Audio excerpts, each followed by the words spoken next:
Hey folks, it's Lyle here. The briefest of brief messages before we get into the podcast. If you live in the Los Angeles area, I am doing a live Therapy Gecko podcast recording on May 2nd and May 3rd here in Los Angeles at the Lodge Room. Tickets are sold out for May 2nd, but there are still a few left for May 3rd. So if you live in Los Angeles and you want to come see me do this podcast in front of a live audience of people, then you can check the show notes for a link to the tickets. And if you don't live in Los Angeles, stay tuned because I'm coming to you at some point. And thank you for listening, and let's get into the podcast, baby. We've been together for like a year now, and we were having sex in the beginning, and it's like died out. So I'm just confused, I guess. Dick, why don't you like having sex? I don't really know. It's not like I don't like to, sorry to cuss on the stream, to come, but it's just, I don't know. I don't see the point, I guess. Interesting. So you don't see the point of coming. Hello? Hello? Hi, is this Dick and Jane? It is.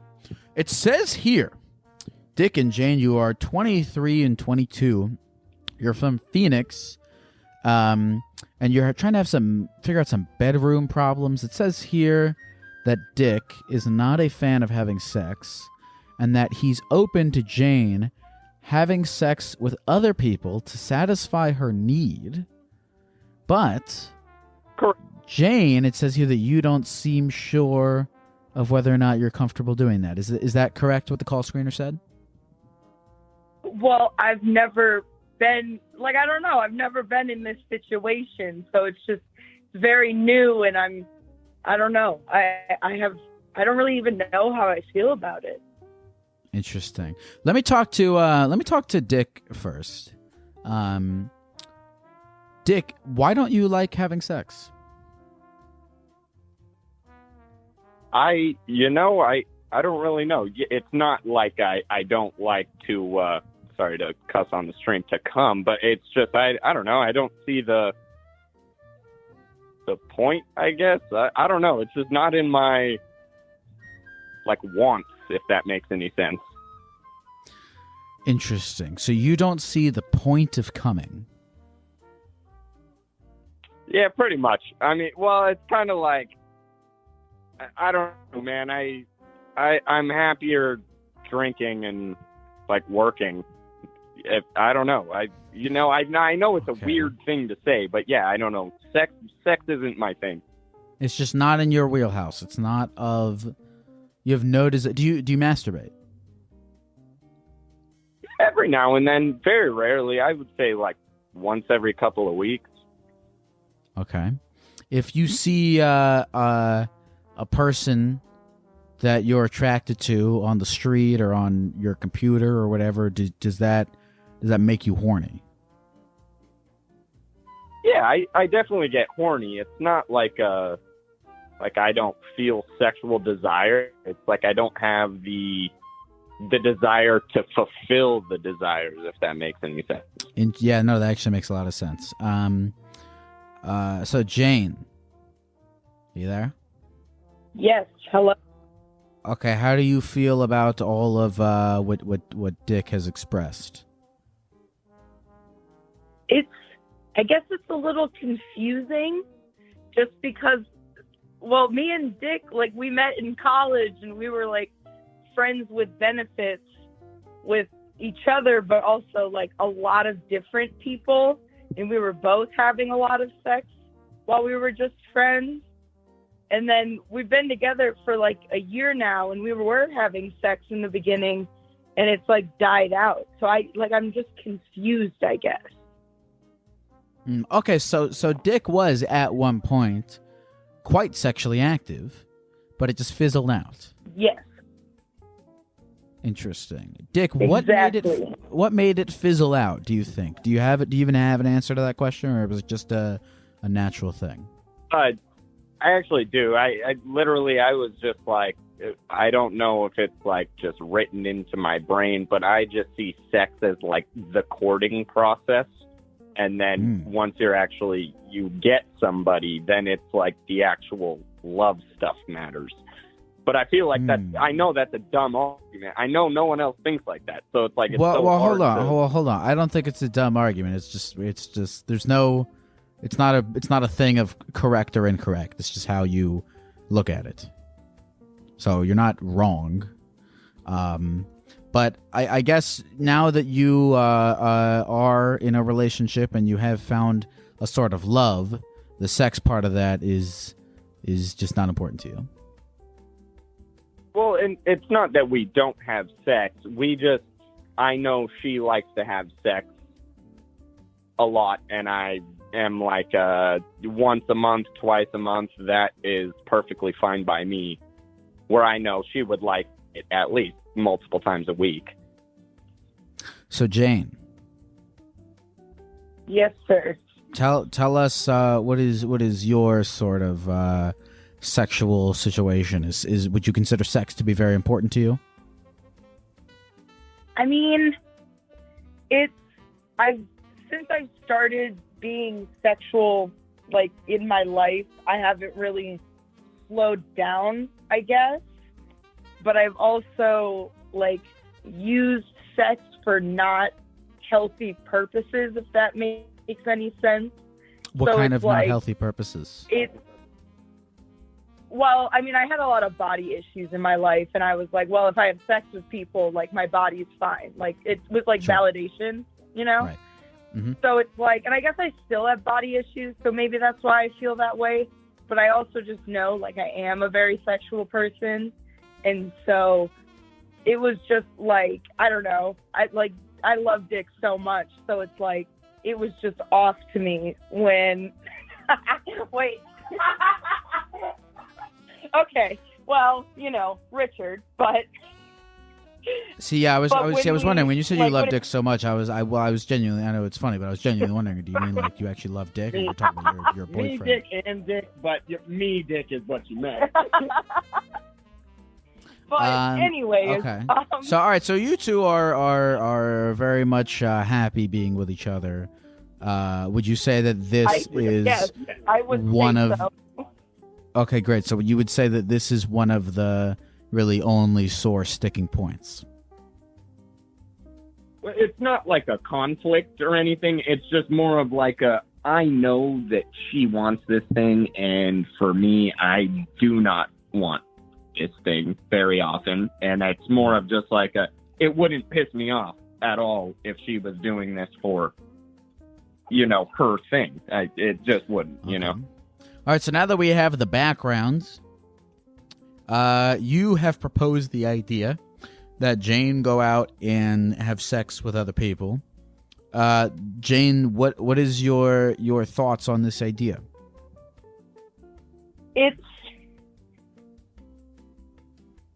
See, I don't want to say that I want to do it, but I'm open to the idea of doing it.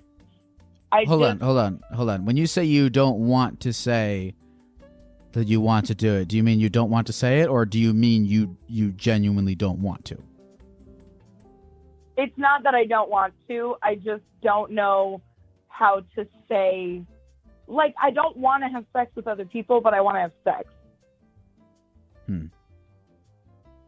It's conflicting.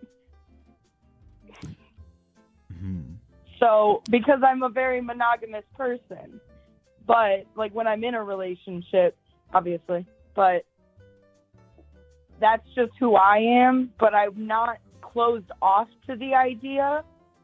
I would just need more clarification on like the process and how this is supposed to go. The process of how this is supposed to go. Give me an example of like a process. I don't know what you mean by when you say process. Where do we start? Do I scout someone out? Do we go scouting out together? Listen, congratulations. You have the same exact problem of any other single person who's trying to have sex. Does that track. I mean, that's yes. here's the thing is your boyfriend has given you permission to do whatever you want, and then from there, the process, it's the fucking same as any other process of anyone else trying to get laid, which is like whatever, man. Yeah. You go out to a bar, you go on Do you Tinder, wanna you know- join a soccer club. You know, your boyfriend can give you permission within the bounds of your relationship to go have sex with other people, but he can't give you a guide on how to do it. He's not like he can't like be some sort of pickup artist mentor for you. I guess it's like, do you want to know details? Do you want, like, I just don't know what you do and don't want to know. Like that's what I'm. And I feel this is Lyle. What you were just saying. Like it's just up to you. Like I'm just literally throwing the ballpark out there for what you need, and I just you make the shit. You make the rules. Exactly. Look, because here's the thing: getting laid can be hard. I think that might be one of the reasons why Dick doesn't want to have anything to do with it. So, I mean, here's I feel like one of the sort of final pieces of the puzzle. Are you wondering if Dick wants to know if you go have sex with other people? Because that's another thing I've heard about, you know, in some of these kind of relationship setups where it's like, okay, you can do everything, but I don't want to know about it.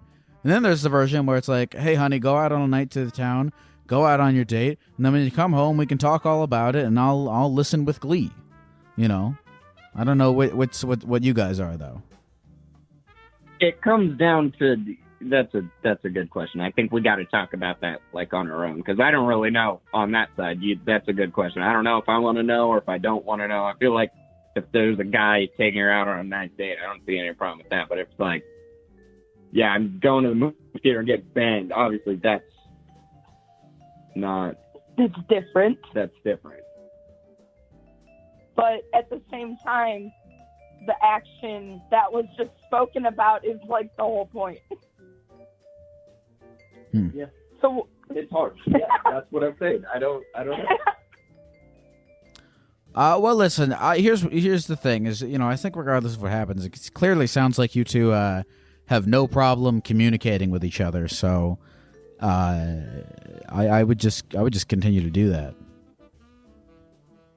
I just think we wanted to hear just a third party. We just needed like a third party in this to like say something pretty much. We're a huge fan of your podcast. Like Thank you, man. So I appreciate that. I feel like you sound like you were like confused. You were like, I don't know what the process is or whatever. And it's like, well, you're not going to be given a process. You're just going to be given permission within the bounds of the relationship. And then also, you know, I don't know, sounds like maybe you want to get into deeper specifics of what, you know, should we talk about it? Like, you know, if I'm going on a date if I'm texting some guy on Tinder, like, does Dick want to be there? Like, oh, what should I say to him next? Type of shit. Like, how involved does he want to be?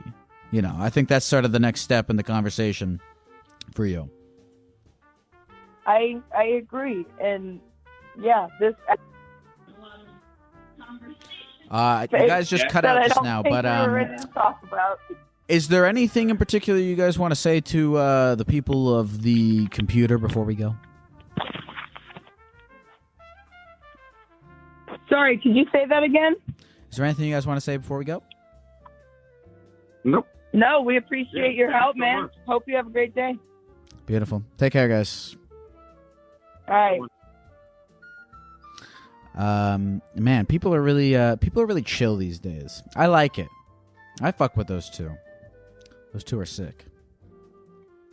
There's a lot. I haven't read the chat, but dude, I posted this clip on Instagram a while ago from a polyamorous couple that called in, and there was just all these like nasty comments on it, being like, oh, that guy's a cuck and whatever. I would never let my girlfriend do this or that. But I fuck with both of them. They both seemed like they had like a really healthy relationship with each other.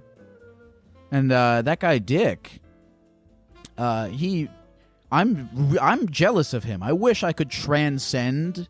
I wish I could fucking transcend my own desire to have sex. That would be incredible. I would get so much more done. I would be a happier person. Life would be great. Dick is chilling. He's not only transcended his desire to have sex, which by the way almost makes him God. We were put on the earth to kind of fuck each other and repopulate and the biological drive, all that stuff. And Dick looked at that and he said, "No. I am conscious. I am above the laws of my own body." What a G. What a G. And then not only that, he's secure enough in his relationship. He trusts his partner enough to be like, "I don't give a fuck what you do. Just go fuck whoever you want, and then come home and let's watch a movie or something." I like those guys. People are chill. There's another thing too. Is I feel like people who have and you could tell on the phone too that he was like he hadn't even came to terms with how he felt. Like he kept being like, "I know it's like wrong." Like he kept feeling like he was like doing something wrong by feeling the way he was feeling. Just because the way he's feeling is not probably reflected in a lot of other people he meets or sees or hears about or whatever. You could tell that he was weird in his mind. He didn't quite come to terms with like how he was feeling. I think, and it possibly could have been because he was scared of whether or not his partner would like be cool with it. But it's kind of surprising, I think, the amount of people that are out there, if you find the right ones that kind of mesh with you, that will be cool with your weird thing.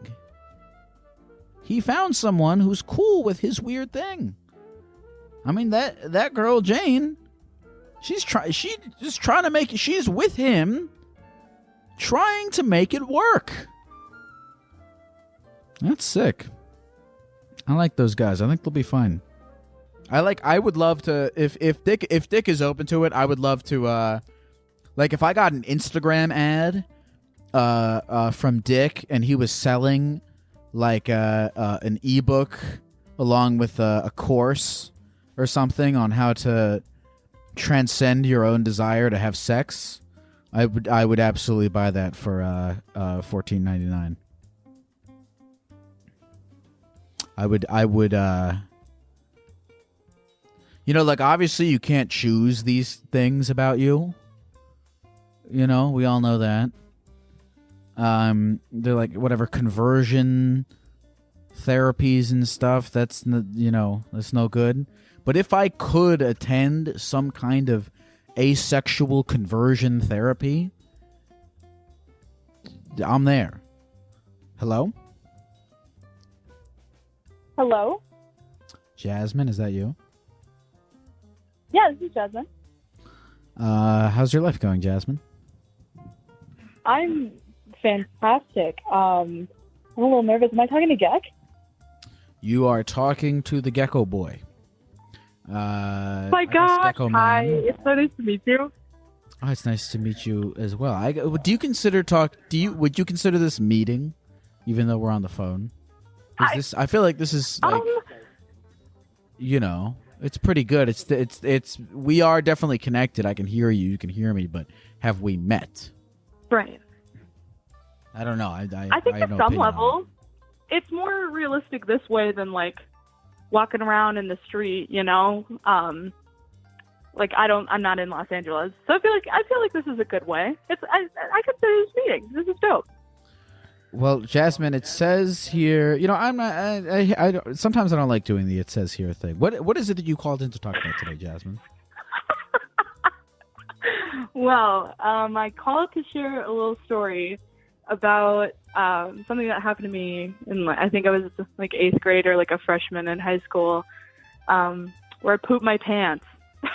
Shit myself. As a result of... What'd you say? Well, okay, real quick. It says here that you were trying to impress a boy when this happened. Yeah, not with doing so. It just happened to be a factor. I don't think he was impressed.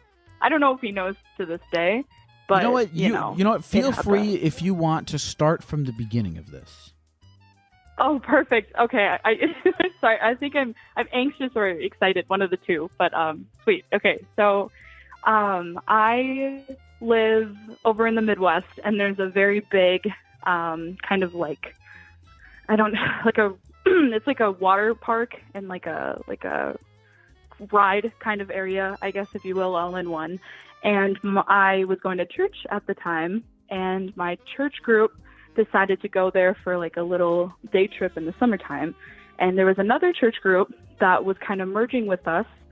And I thought that one of the boys from that other church group was really cute. And so I was really excited that he was going to be there. And we go to the water park section or whatever. And I'm very excited. I was kind of a little tomboy at that time. And so I just would kind of hang out with the boys. And there is this taking time. There's this one water slide that just goes like straight down, you know, those guys. Yeah. Oh, and, you know, I was so excited. I was like, oh, this is my chance to impress Josh or whatever. And so I went up with all the guys, and we were all kind of going back and forth or whatever, like, oh my gosh, who's going to go first? And so I was like, you know, fuck it, I'll do it. So I got ready.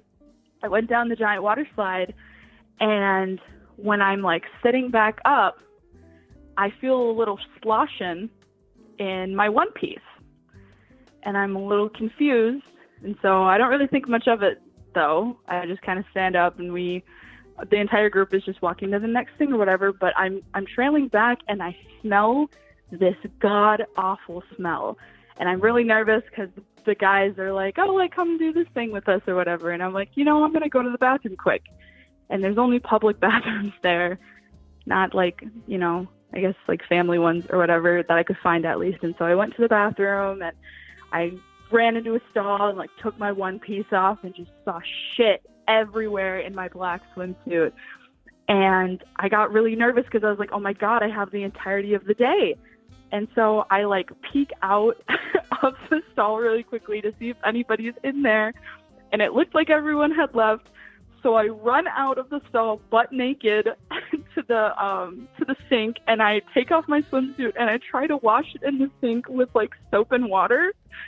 And I hear like a mother and a child come in, so I take it and then I run back into the stall and like try and just wipe everything up that I can, and I kind of just keep doing rounds back and forth to clean it.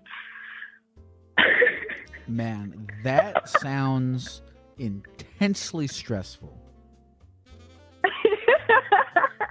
I really, you kind of like put me there. In that moment. Did I? Yeah, I know you did, because I could smell it too. I was imagining what it would be like to be in that situation, you know, like especially when you're like in 9th grade and there's just a lot of pressure to not have shit in your pants at most times. I mean, that was heroic of you to run out of the bathroom butt naked, back and forth. You know what I like about that story is that you experienced an extremely stressful situation, and you attacked it with a solution. You know, you didn't give up. I mean, realistically, you had no choice. You had no choice but to find a solution. It's an inspiring story, actually. Right. I think this is my biggest example of perseverance. Like, you know how when you go to job interviews and they're like, what's one time that you showed this? I think this is a perfect example of one time when I went. Have you ever told that story as an answer to that question? I haven't. I've actually been terrified to share this story with anyone for years. There was one time I got really drunk with my friends, though, and I told them about it finally. And they're the only ones who, like, know about it. And I think I told my boyfriend maybe once. But, like, I have not shared it. Really? Okay, so how do you feel having shared it on the computer? You know, I feel comfortable with you. I'm gonna be really honest. I think I listen to a lot of your stuff on Spotify and watch your streams when I can. And every time I hear like a poop story, I'm just like, fuck, I really gotta call and share this one. No, well, look, thank you for putting me. You know, it's funny because like if something like that happened to me now, actually stuff like that kind of does happen to me. I've clogged toilets at horrible times, situations, and I've had to deal with that. But I mean, especially at 15, that's quite the fight or flight situation to get in. So yeah. So props to you for. I don't know what I would do now at 20. I have no idea. Is there anything else that you want to say to the people at the computer before we go? Thank you guys for listening, and chat's really funny. So I appreciate how cool you guys were about it, and I hope you guys laughed as much as I did during this. Beautiful. Thank you for calling, Jasmine. Thank you. You're so lovely. Have a good night. She's very kind. Yeah, I don't know what I would have done in that situation. I guess I probably would have. Now, did the stall have toilet paper in it? Because it's hard to get like water in there, right? So you could probably just have like gotten naked in the stall and used toilet paper to wipe away the shit. That's what I would have done first. Is I would have done the first little wipe through, and then I would have gone out and washed the suit. But dude, I mean, in a public restroom like that, especially at a water park, there's probably like 8 stalls. I mean, to find the opportunity, and then you have to like sort of look out and see if there's anybody there, and to find the opportunity where you are truly, completely alone enough to wash that suit, complete that operation. That's a whole thing. I'm very impressed by that. Hello? Hello? Hi, is this San? Yeah, it's Sam, but yeah, it's fine. That's what I thought. I read San, and I was like, it's got to be Sam. The M and the N are way too close on the keyboard for it not to be Sam. What's going on? Sam, I'm gonna fuck it. I'm not gonna blasphemize the computer and tell it that it's wrong. So I'm gonna just call you San, if that's okay. Go for it. What's going on with you, San? Not much. Just got out of work. Pretty tired. What do you do for work? I'm an electrician. You're a what? Electrician. You're an electrician. How many times have you electrocuted yourself? Not gonna lie, I electrocuted myself like at least 3 times to wake myself up when I'm at work. Hold on. You electrocuted yourself 3 times to wake yourself up.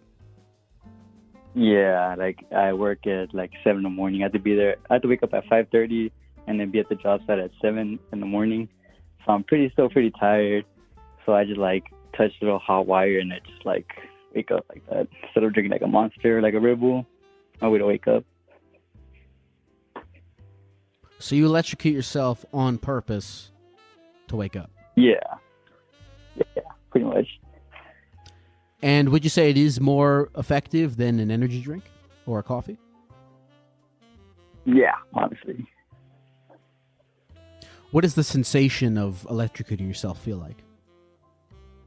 Well, I play with the 120 volts, so that's like a baby. Like that's baby compared to like and like in the job site, that's like the baby's app.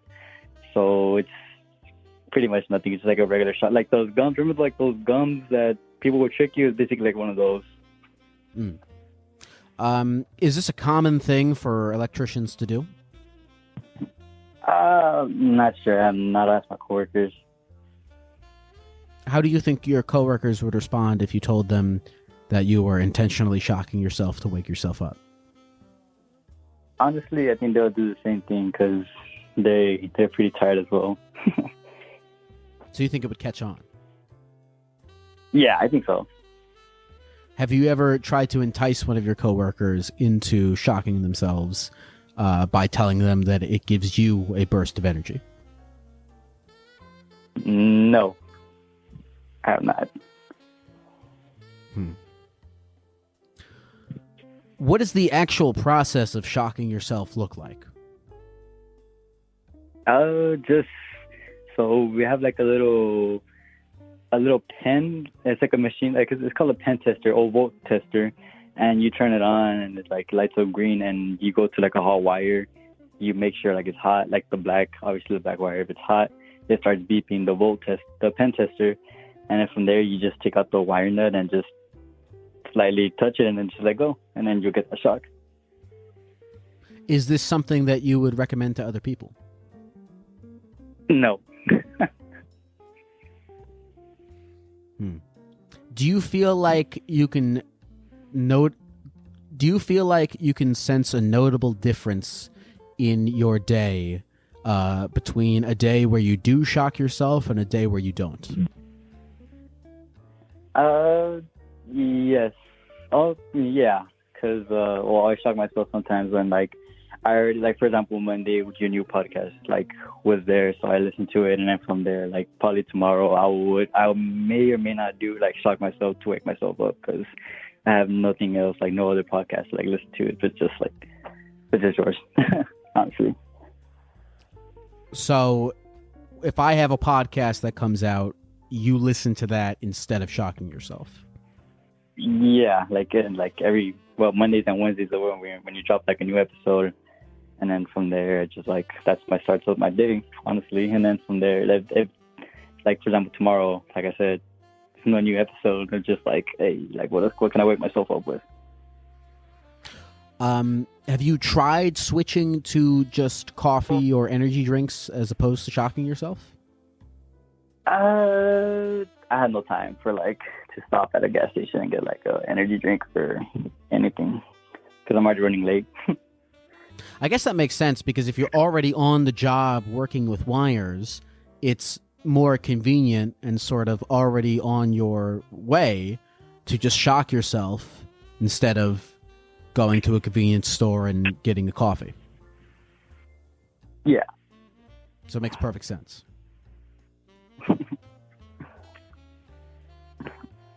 Yeah, you could say that. Sam, it says here that you have some baby mama drama. Do you want to tell us about that? Yeah. Do you want, like, the long version? I mean, the long story, short story?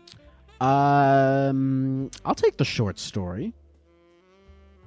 All right. So me and my baby mama, we were talking for a while, whatever. And then I guess things just stopped working and we broke up. And now I met this new girl. And then January came and boom, she told me she was pregnant. And I was like, oh, well, I guess I'm a dad now. And yeah, pretty much it. I told my current girl and she's supportive. And I told my parents and they're supportive. Somewhat supportive, not. And they don't think it's my kid. My current girlfriend doesn't think it's my kid. And it's just like, just worried about, like, if it is my kid, like, I'm stepping up, whatever. Okay. And so you were dating a girl. You broke up. She tells you that she has a kid and that it's yours. In the meantime, you started dating a new girl. You like the new girl, but you also want to be involved in the kid's life. Is that all correct? Yeah. Yeah. And then it says here that you're worried about how this ordeal will affect your new relationship. Yeah. In what way do you feel like being in this child's life will affect the relationship you have going with this new person? My new girl, she's kind of psycho, kind of like, what we say here in Texas, like where I'm from, like toxic people. And so, yeah, like my girl is just kind of crazy in a way. Okay, so you consider your new girlfriend. How long have you been dating this girl for? We did it about a year. We're about a year. We were dating before, and then from there we broke up. We broke up. My bad. We broke up, so now we're like 2 months again, dating again. All right. So let me get this timeline straight. You're dating this new girl. You take a break. You date the girl who's your baby mama. You get her pregnant. You break up. You go back to dating the other girl. Yeah, pretty much. Okay. Why do you consider this girl that you're dating now to be toxic? The way she is, like, she wants me there, like, she wants me there 24/7, and every time, like, at her house, like, 24/7, be with her 24/7. If my friend texts me or something like that, she doesn't want me to hang out with my friends, and, like, just in general, just like that. And, like, if I do go out with my friends, she gets butthurt, like, I'll be sad, and, like, she just wants me there, like, with her 24/7. Sam, like, I think just, you might be. I think you might be some sort of a masochist. Do you know what a masochist is? No, I have not. No, I do not. A masochist is somebody who enjoys. I think the sadist is the one who gives. I think a masochist is somebody who enjoys pain that they inflict upon themselves intentionally. Oh, because of the whole shocking thing. Well, the shocking thing, the fact that you're dating a girl who you openly are saying is toxic. Why do you continue to date this girl if you consider her to be toxic? Because, I mean, like, at the end of the day, like, she makes me happy, like, no matter what. Like,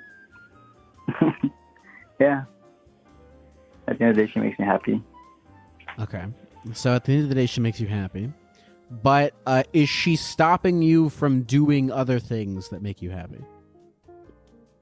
Not really. Every Thursdays I play football. Well, like, I play sports, so every Thursday I have a game. She goes with me and she, like, lets me play football, which is pretty good. Okay. All right, so she's cool with you enjoying your hobbies. So how is she toxic then? If she seems like she's cool with letting you do things. It's just that, like, privacy-wise, like, I want, like, my own personal time, and, like, because, like, I get out of work, like, super late, and I want my own time, and she, like, would bug me, and, like, sometimes even checking my phone or something and stuff like that. Like, she will, like, get messed, like, if I don't post her, she gets mad, like, hey, why don't you post to me, this and that. Okay, so let's get back to the kid. Okay. What do you think she will think of the kid? Well, in her mind right now, she's saying that it's not my kid. So right now we're just waiting for the kids to be born, and from there we'll go on. She says she'll support me, but I'm not sure if she is or she isn't. Okay, so she thinks it's not your kid, and soon you're going to take, I assume, a paternity test, and you will find out for sure whether or not it's your kid. Yeah, absolutely, I will. Okay, and so assuming it is your kid, do you think that she will be supportive of you being in the kid's life? I think she will, but, like, her trust is going to go, like, pretty, like, I'm not, like, pretty high alert, because my baby mama wants me to be, like, spend the day, like, go to her house and see the kid for, like, at least 2 hours, and then go do whatever I want after work. And then from there, like, if I want to see if my kid wants to be with me, like, if I want to see the kid to, like, my aunt's or my parents' house, whatever, like, my baby mama has to be with me, like, throughout the whole time, because the baby's still newborn and whatnot. Listen, Sam, I think you need to do a little bit of, like, look, you have good intentions. You want to be a good boyfriend, and you want to be a good dad. I can tell that about you, because if you didn't, you wouldn't be calling, or you wouldn't even be thinking about these things. You would just be sort of fucking around. You want to be a good dad, and you want to be a good boyfriend. But I think you got to kind of like step back for a second and examine what your priorities are, if that makes sense. And once you've done that, it would help you to just sort of stick by them and be like, hey, these are my non-negotiable priorities. And you can either be with me as I attend to them, or you cannot. Is that fair? What do you think about that? Yeah, that sounds fair. Yeah, that sounds fair. For you to be like, hey, listen, what's this girl's give me a fake name for your baby mama. I'm gonna call her Victoria. It feels like an interesting, feels like a good name. But you gotta be like, hey, Victoria, listen, if this child is mine, I want to be in this child's life. That means I'm gonna go to the soccer games.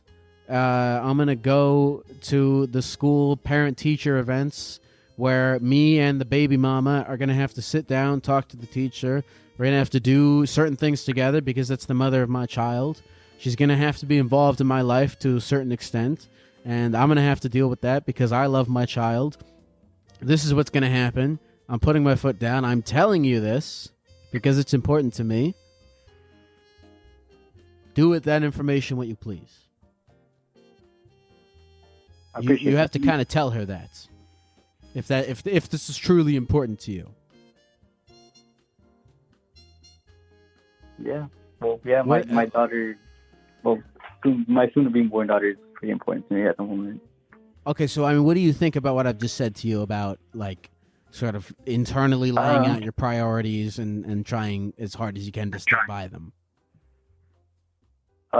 Pretty much what, like, yeah, that's what I want kind of to do, like, talk to my girl and tell her, like, hey, like, yeah, like I said, I'm setting my priorities about my kid, and you said it perfectly.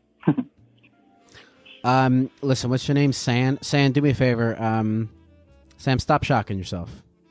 For not don't do it for me. Don't even do it for you.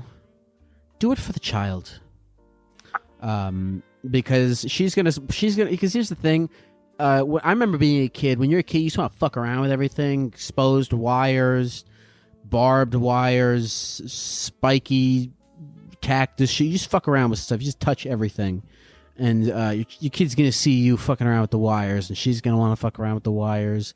And the voltage that you use, it's not enough to kill you, but it's enough to kill her. So, man, try like a monster or something. They're pretty good. There's lots of alternatives out there for you. All hope is not lost. Okay. Yeah, I'll try Monster. I'll think about Red Bull, the watermelon flavor. You tried that one? I have tried the Red Bull watermelon flavor. That could be their new slogan. Better than shocking yourself. Red Bull watermelon. You could be the guy. You could be the spokesperson. You could tell people your story. You used to have to shock yourself with wires, but now you get an even better buzz from Red Bull watermelon.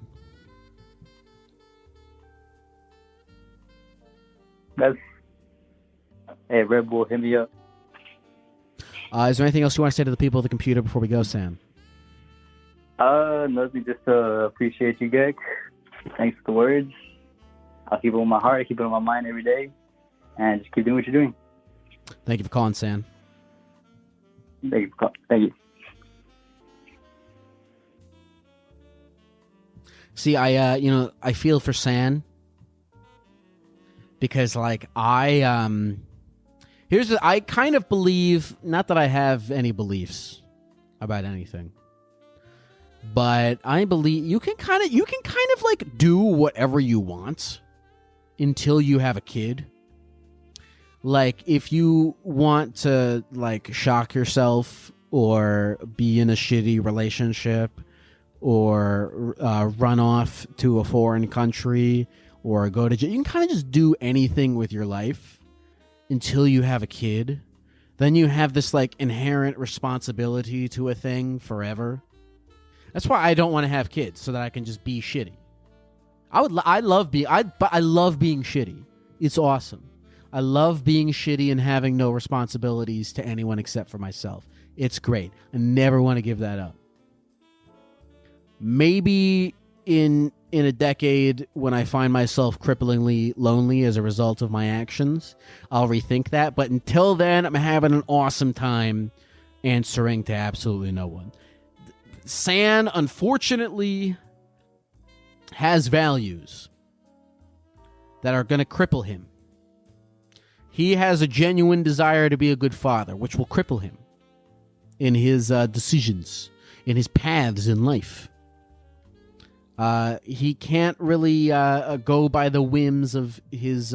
he's really you could tell, he's really enjoying living at the whim of his, as he calls her, toxic girlfriend.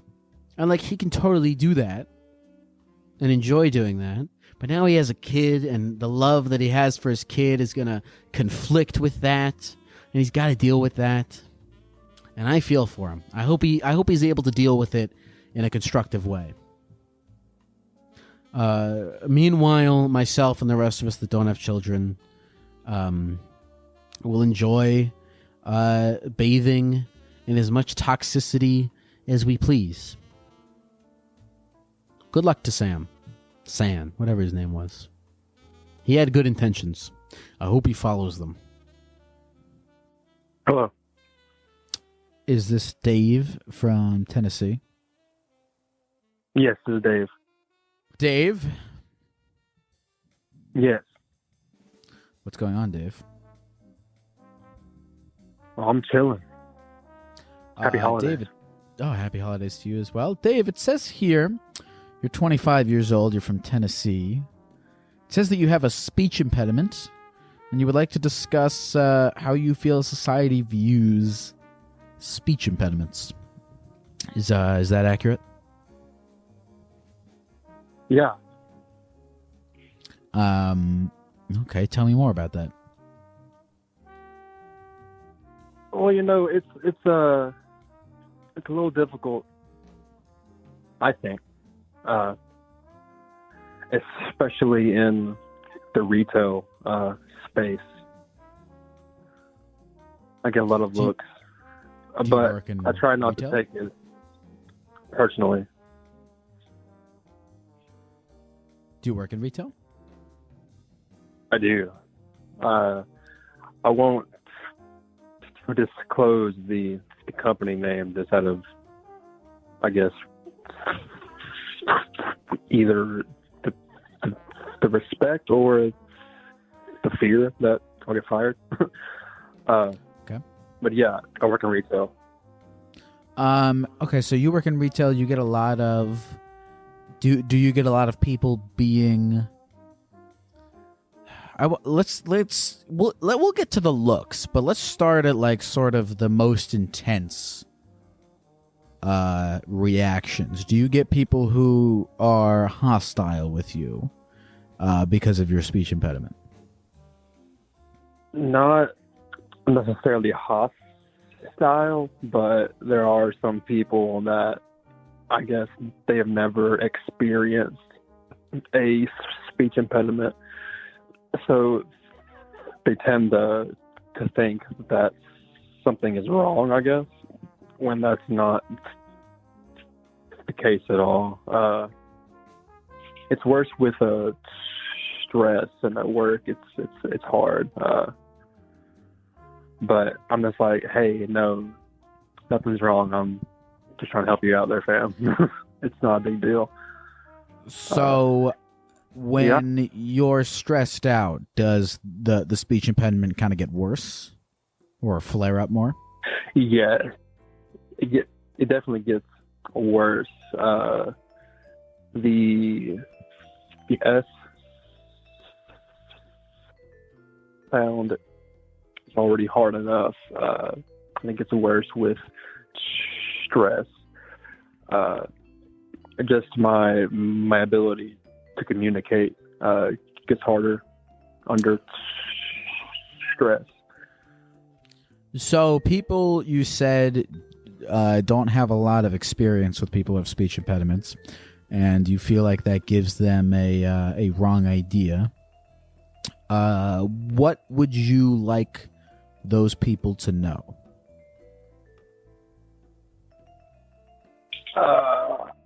I think the first thing is like I'm not, and most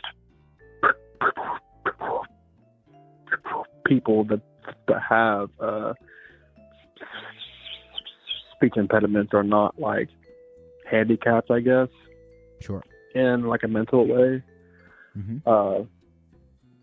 I mean, I guess that's the first thing, but the second thing is also like it's not really that big of a deal to us, except for when it's made a big deal. Interesting. Then it becomes an issue. So it's not a big deal to you, except when somebody else outside of your own sphere comes along and in some way, shape, or form makes it into a big deal. Yes, accurate. Do you have an example of that? Yeah, so in high school, this was like 15 years ago, though. Well, not 15, like 10 years ago. Like my freshman year, I had moved to a tinier part of Tennessee. And I think I was the only person in that school that had like a continuous speech impediment, at that age. Like it had developed in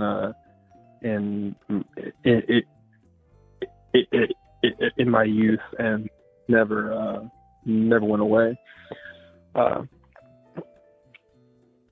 But I remember my first 2-3 weeks, there were just a number of classmates that thought that I was like having a stroke, or like a heart attack, and I was like, no, that's not the case at all. I mean, that's not the case at all. And I assume that after a while you get annoyed with having to sort of be the spokesperson of yourself.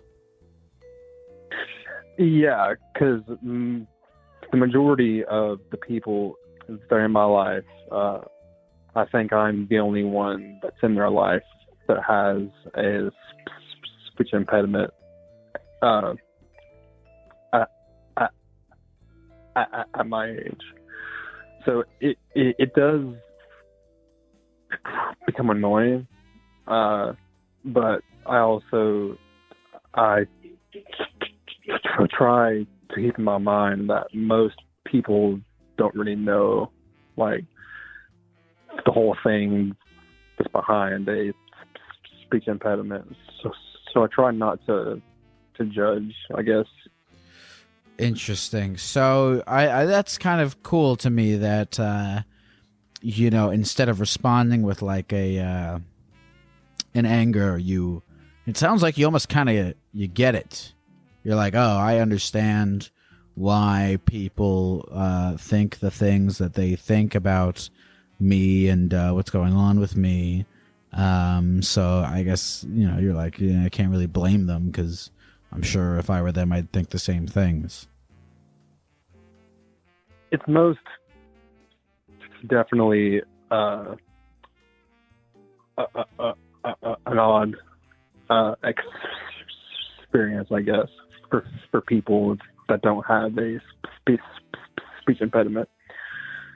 But also, the main worry that that I've had at least is that people will assume that I'm unintelligent or incapable of communicating in the way that needs to be in that specific situation. So it's made it's made the act of being the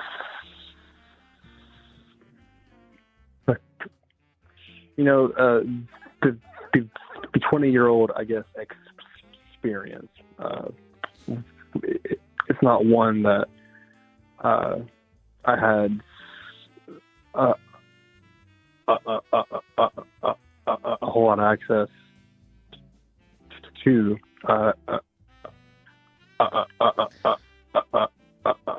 until I had some friends that didn't really care that I had a speech impediment. Right.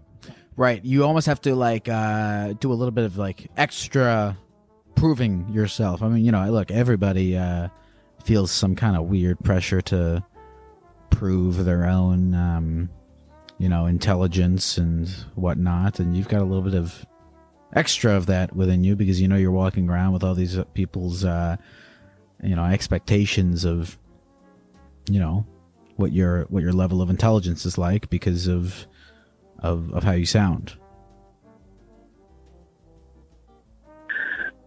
There definitely is more work that goes into it. Listen, Dave, is there, I know we sort of talked a lot about this particular question before we go. I kind of wanted to phrase it again so that you have the opportunity to tell any wrap-up thoughts on it. But what would you like the people listening to this to know about people with speech impediments that you think would make their lives a little bit easier? So more often than not, we are intelligent, but we just need a little extra time to communicate what we want to communicate, I guess, is the main message that I want to get out there. Is there anything else you want to say to the people at the computer before we go? Happy holidays. Make use of it. It is 4:20. It is 4:20 at the time that this is being recorded. Are you high right now? Not at the moment. I was earlier. I had to make dinner, so I had to chill out a minute before I did that. That was the right answer, because if you had said yes, I would have tracked the phone number, found your address, and called the police on you instantly. But luckily, I won't have to do that. I love you. Thank you. Thank you, Dave. Bye. See you. Crap, I should have asked him if getting high made his speech better or worse. I'll have to look that up. Well, I don't even know if it's like a look-upable thing. I don't know if it's different for sort of each person, but